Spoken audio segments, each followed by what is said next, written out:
Des visages à jamais gravés dans l'acier.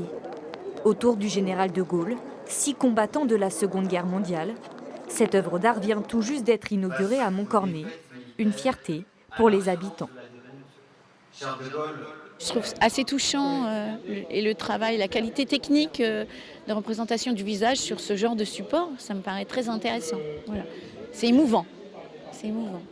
La sculpture rend hommage aux combattants tombés pendant la bataille de France en 1940.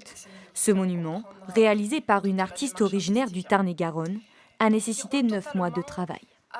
C'est important de montrer ces visages parce que la plupart des monuments souvenirs, c'est de valeureux soldats qui partent au combat, mais la réalité, elle était tout autre. Finalement, c'était souvent des gens apeurés. C'était une manière de traiter les visages de manière frontale pour exprimer aussi les émotions qu'on ne ressent jamais dans les monuments aux morts classiques. Plus de 58 000 soldats ont perdu la vie pendant la bataille de France, dont 787 assommés. Pour les élus, commémorer permet de ne pas oublier.